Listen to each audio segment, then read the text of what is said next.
गेल्या काही दिवसात महाराष्ट्राच्या राजकारणात जी काही भाषणबाजी सुरू आहे, एकमेकांवर चिखलफेक होती आहे, आरोप प्रत्यारोप होत आहेत आणि त्याचा स्तर इतका घाणेरडा झालेला आहे, की ते पाहून प्रत्येक विचारी माणसाच्या मनात अस्वस्थता आहे, चीड आहे, संताप आहे. निवडणुका येतात, जातात, लोक भाषणं करतात, आपापल्या भूमिका मांडतात. पण ज्या पद्धतीने सध्या महाराष्ट्रात सुरू आहे, ते पाहिलं तर चीड यावी, संताप यावा अशी परिस्थिती आहे. तुम्ही कुठल्याही घरात, तुमच्या घरात स्वतःच्या तुमच्या आई-वडिलांना, बायकोला, बहिणीला, मुलाला विचारा आणि त्यांना सांगा, की हे असं-असं अमुक-अमुक नेते बोलले, त्याच्यावर तुझी काय प्रतिक्रिया आहे? कोणीही सभ्य माणूस कुठल्याही सभ्य घरात या भाषेची समर्थन करणारी विधानं येणार नाहीत किंवा समर्थन करायला कोणी पुढे येणार नाही. गेल्या काही दिवसात ज्या पद्धतीचा हा स्तर झालेला आहे, तो प्रचंड उद्वेग आणणारा, अस्वस्थ करणारा आहे. तुम्हालाही वाटत असेल, की हे जे काही चाललंय ते बरोबर नाही. आज म्हणूनच मी हा व्हिडिओ करतोय. नमस्कार, मी अतुल कुलकर्णी. मुंबई डायरीमध्ये हा विषय घेण्यामागचं कारण हेच आहे, की तुम्हाला काय वाटतं तुम्ही देखील बोला. आपण बोललो नाहीत तर लोक आपल्याला गृहीत धरायला लागतील. तुम्ही तुमच्या कॉमेंट्स या कॉमेंट बॉक्समध्ये लिहा. तुम्हाला काय वाटतंय ते सांगा. कुठलाही पक्ष आज वाईट बोलण्यापासून स्वतःला रोखू शकलेलं नाही. काँग्रेस, राष्ट्रवादी, दोन्ही राष्ट्रवादी, भाजप, शिवसेना सगळ्या पक्षांचे नेते वाटेल ते बोलत आहेत. आणि हे आम्ही का ऐकून घ्यायचं? कोणालाच काही वाटत नाही याचं. हे अतिशय म्हणजे अस्वस्थ आता इतकी टोकाची मनात आलेली आहे, की हे कसं थांबवायचं आणि कोणी थांबवायचं? सभ्य म्हणवणारे नेते देखील काही बोलत नाहीत. ज्यांनी आपल्या पक्षाच्या कार्यकर्त्यांवर, नेत्यांवर नियंत्रण ठेवावं ते देखील त्याच्याबद्दल काही बोलत नाहीत.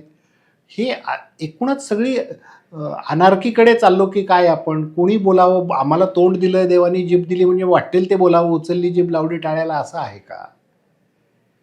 सगळा घटनाक्रम आणि कोण कोण काय काय बोललं याचा जर आपण आढावा घेतला तर ह्याची सुरुवात आज नाही आहे. अगदी खूप पूर्वी, काही वर्षापूर्वी अजित पवारांनी धरणासाठी काही धरणात पाणी नाही म्हणून आंदोलनाला बसलेले लोक होते.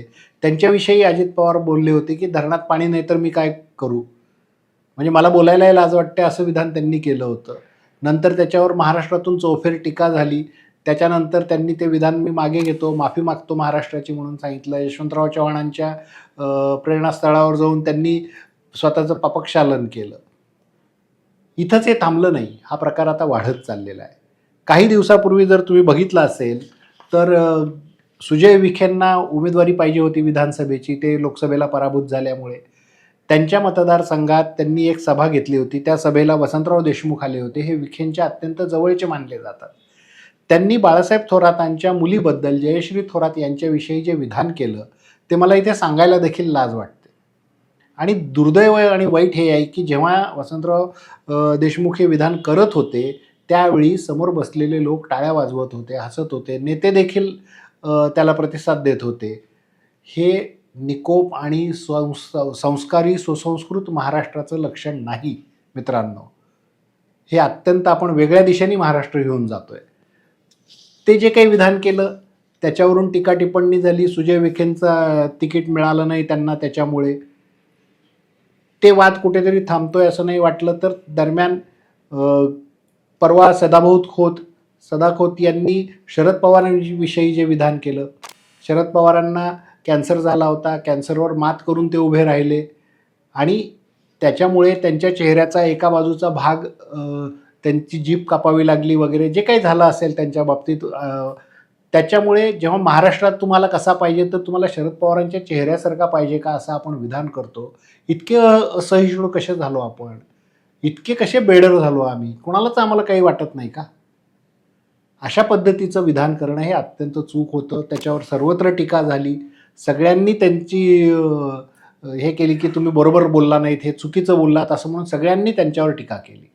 पण ही टीका होत असताना म्हणजे भाजपने टीका केली त्यांच्यावर, सगळ्यांनीच केली. पण जेव्हा सदाभाऊ खोत हे बोलत होते त्यावेळी स्टेजवर हे सगळे नेते होते. देवेंद्र फडणवीस देखील होते. त्यांनी देखील हे थांबवलं नाही, की नाही तुम्ही हे बरोबर बोलला नाहीत, ही भाषा नाही चांगली. हे जर त्यावेळीस देवेंद्र फडणवीस म्हणाले असते तर कोणाची हिंमत झाली नसती पुढं असं बोलायची.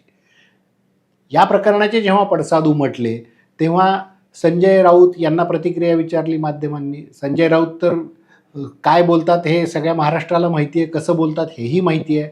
संजय राऊत म्हणाले देवेंद्र फडणवीसांनी 2-2 कुत्रे पाळलेले आहेत आणि ते असं भुंकण्याचं काम करतात. गोपीचंद पडळकर आणि सदाभाऊ खोते 2 कुत्रे पाळलेत, ते भुंकण्याचं काम करतात, ही भाषा झाली. याच्यानंतर आशिष शेलार यांना माध्यमांनी विचारलं की तुम्हाला काय वाटतं याच्याविषयी. आशिष शेलार म्हणाले की सिल्वर ओकचे तुम्ही बुलडॉग आहात का, असं जर आम्ही म्हटलं तर तुम्हाला चालेल का. म्हणजे चालेल का असं मी म्हणालो असंही म्हणायचं आणि सिल्वर ओकचे बुलडॉग आहात असंही म्हणायचं. हे काही चाललेलं आहे ते योग्य नाही.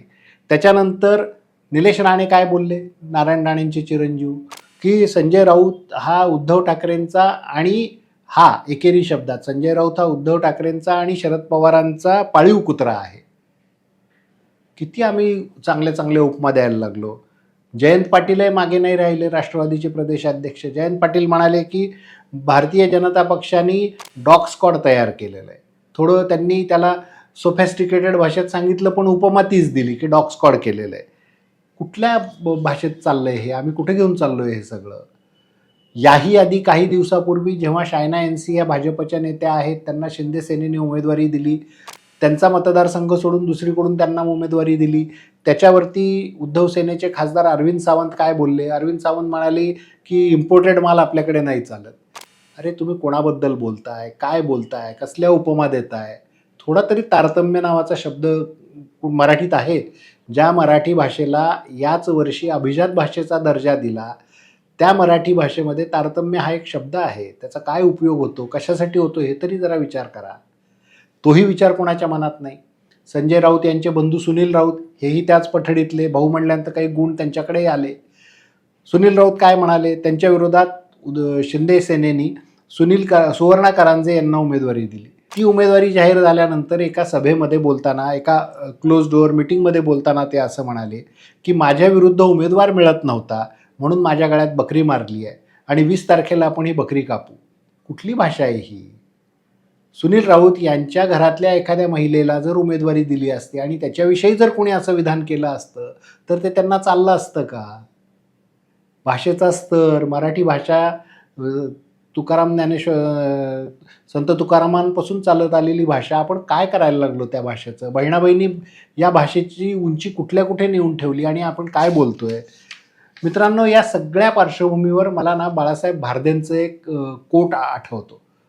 मी जास्त काही बोलणार नाही. मी अत्यंत अस्वस्थ आहे, जसे तुम्ही अस्वस्थ आहात आणि तुमच्या मनात खतखत चाललेली हे सगळं आजूबाजूचं बघून तशीच माझ्या मनातही आहे. पण मला आज बाळासाहेब भारदे आठवतात. बाळासाहेब भारदेंनी विधानसभेत काय सांगितलं होतं. बाळासाहेब भारदे म्हणाले होते, विधानसभा म्हणजे काय आहे. त्यांचं म्हणणं होतं, विधानसभा हे लोकशाहीचं महामंदिर आहे. जनता जनार्दन हीच त्याची स्वयंभू सार्वभौम देवता आहे. प्रतिनिधी हे त्या देवतेचे उपासक आहेत. त्या उपासकांचे सेवा साधनेचे संवाद म्हणजे विधिमंडळातली चर्चा आहे. सत्ता आणि सेवा, विरोध आणि विनोद, शक्ती आणि युक्ती, वाद आणि संवाद, कर्तृत्व आणि वक्तृत्व, मान आणि इमान, नय आणि विनय, निष्ठा आणि प्रतिष्ठा, सवाल आणि जबाब, आवेश आणि आर्जव इत्यादी गोष्टींचा पावन संगम या विधानसभेत पाहायला मिळतो. हे बोलणारे बाळासाहेब भारदे महाराष्ट्राचेच होते. या महाराष्ट्राच्या विधानसभेनी अतिशय दर्जेदार भाषणं पाहिली, ऐकली. आज त्याचं पुस्तक रूपाने विधिमंडळाच्या लायब्ररीत फार मोठा संग्रह आहे. यशवंतराव चव्हाणांची भाषणं आम्हाला माहिती आहेत, पु ल देशपांडेंची भाषणं माहिती आहेत, त्यांची भाषा माहिती आहे. त्या महाराष्ट्रात आज ही भाषा चालू आहे. मित्रांनो, जाता जाता बाळासाहेब भारदेंनी कसं बोलावं याविषयी एक विधान केलं होतं. ते विधिमंडळातच केलं होतं त्यांनी, विधानसभेत. ते काय होतं हे मी सांगतो. त्याच्यापुढे मला वाटत नाही की काही बोलायची गरज आहे. बाळासाहेब भारदे म्हणाले होते, तोल सांभाळून बोल कसा लावावा, तोल सांभाळून बोल कसा लावावा, वैर सोडून वार कसा करावा, नर्म होऊन वर्म कसे भेदावे, दुजाभाव असून बंधुभाव कसा ठेवावा, अल्पमताने बहुमताला व बहुमताने लोकमताला कसा साध प्रतिसाद द्यावा आणि ही सर्व संधाने बांधण्यात लोकसेवेचे अनुसंधान कसे सुटू नये, या सर्व गोष्टींचे दक्षतापूर्वक परिपालन म्हणजे वैधानिक कार्य. विधानसभा म्हणजे शिळोप्याच्या गप्पांचे ठिकाण नसून नवमहाभारताचे व्यासपीठ आहे. या जाणीवेने लोकप्रतिनिधी काम करतील, याच अपेक्षेने लोक त्यांना नियुक्त करत असतात. यावर काही बोलायची गरज आहे मित्रांनो? नमस्कार.